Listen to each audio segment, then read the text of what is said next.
Case study, feline with severe pancreatitis. Author Medina Regalia for Tarleton State University, Companion Animal Diseases and Health Management course. Introduction. In this case, we're introduced to Sparkles, a feline female who is spayed, up to date on vaccinations, 8 years of age, 9 pounds, 4.1 kilograms. She presented with anorexia, lethargy, and vomiting. She was eventually diagnosed with severe pancreatitis and is at a high risk for hepatic lipidosis secondary to her primary diagnosis and the anorexia. Our patient's CBC results showed that she had leukocytosis, an increased PCV due to her dehydration, azotemia, an increased ALT, mild hypocalcemia, and increased lipase. To better understand our patient, we need to understand the risks of pancreatitis. Basically, pancreatitis is any inflammation of the pancreas, and it can be acute, it can be chronic, and it is usually believed to develop when the digestive enzymes become activated while they're still within the pancreas. In the case of our feline patient, she's at a high risk for developing hepatic lipidosis that is secondary to this acute pancreatitis, as well as on top of her anorexia. So let's understand what hepatic lipidosis is. This can occur in ideal weight cats, overweight or obese cats, but it usually occurs when their nutritional intake has been drastically reduced. In our case, our patient has been anorexic for a few days and is at high risk for this since she has pancreatitis as well. We need to note that the necessary period of reduced food intake and the degree of weight loss for primary hepatic lipidosis usually takes a lot longer to develop. But if the hepatic lipidosis occurs secondary to another condition, this can develop much more rapidly, which is why we are so concerned about our patient today. It is super useful to use an esophagostomy tube to treat these patients because in addition to the caloric intake that they are going to require, these patients with hepatic lipidosis also benefit from a variety of supplements, vitamin B12, a potent antioxidant, taurine, potassium, and various other vitamins like C, E, and K. It's also important to make sure that you're calculating the nutritional requirements of each individual patient accurately. On screen, I have included two resting energy requirement calculations. One is the average that we can do, and then the second one is for animals that are weighing between 2 and 30 kilograms. This is just kind of a guideline. This provides us an initial estimate of our critically ill patients' energy requirements, and they're just very generalized. Any animal that is receiving any kind of nutritional support needs to be closely monitored for any intolerance to the nutritional support we're providing. If the animal continues to have a decrease in their body weight or their body conditioning score, we need to reassess and modify the initial plan. So when should we start feeding our patient? The most aggressive answer to that would be to place a feeding tube within hours of admission.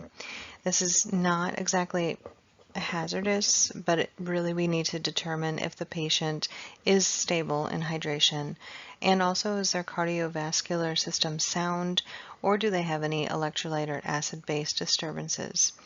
If they are having any kind of acid-base or electrolyte disturbances, the decision to provide nutritional support should commence immediately. If we are providing parenteral nutritional support, this is a very nutritionally balanced solution. It's going to provide your patient with the calories and nutrients that they need, especially when they can't tolerate enteral nutrition, maybe they're vomiting, or for some reason cannot be fed by mouth.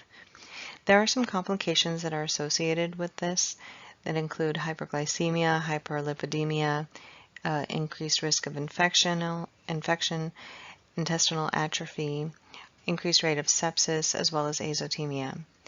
It is imperative that aseptic technique be used when and extreme care be taken when handling and administering the parenteral nutrition.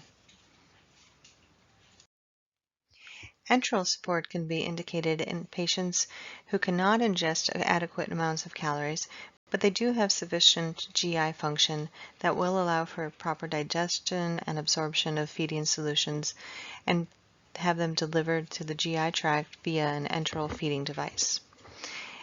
Using this kind of support, only liquid veterinary diet should be used via the nasogastric and nasoesophageal tubes because of the very small diameter of these tubes.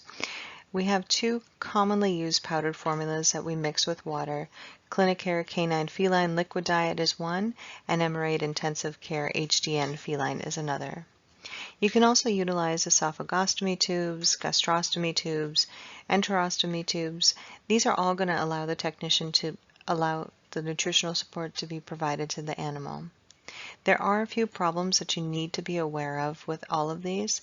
There is the potential for displacement if the animal moves or pulls, obstruction of the tube, and inflammation of the stoma site. So the site must be kept clear and clean, and the animal must be assured that they are not going to be able to reach the site to lick it or damage it in any way, shape, or form.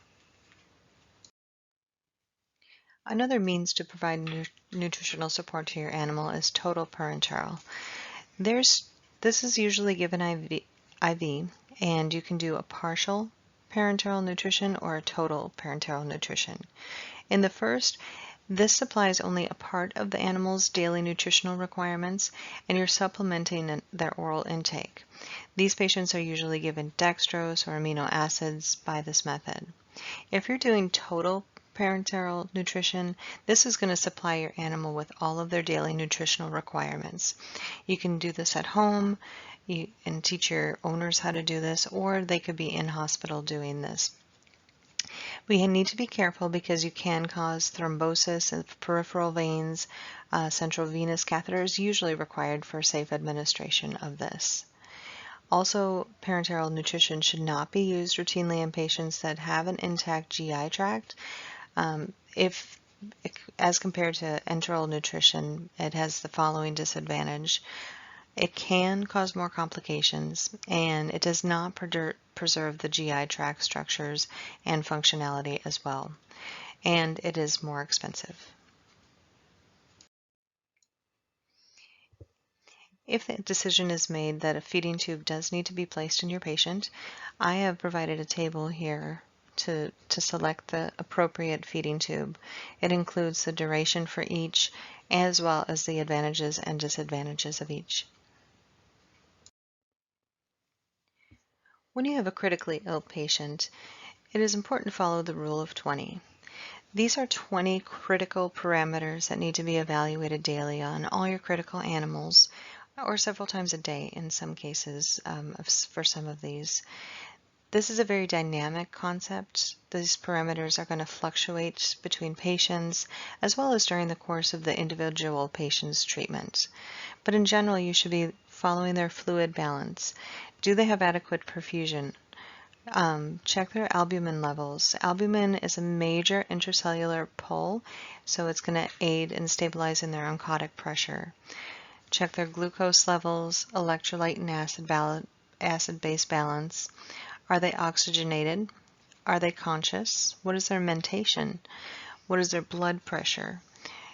How is the perfusion in their heart? The mechanical evaluation of that. Their temperature.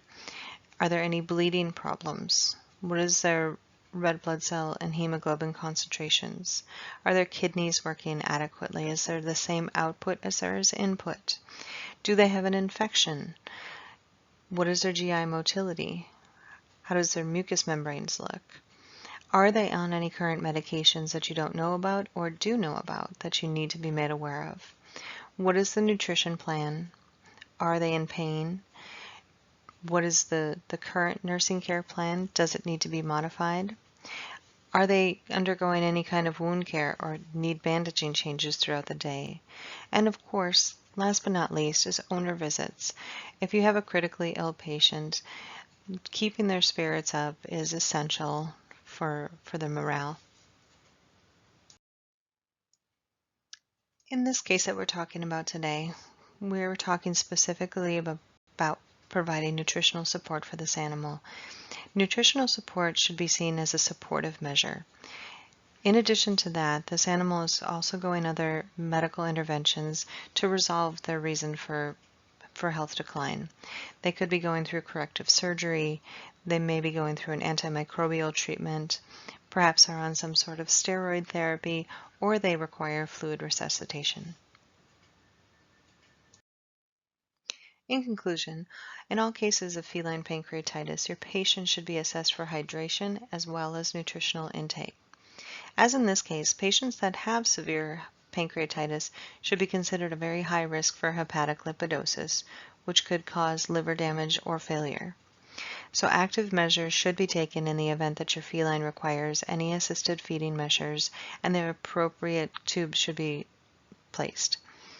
This patient should then be reassessed during the treatment process to ensure that they are still getting adequate nutritional support and it is full and complete, and that they are actually improving. Supportive care is essential in these critical care patients to ensure their full and complete recovery. While nutritional support is of great importance, the entire well-being of the animal should be considered, and we should always look at the rule of 20. References. Image references.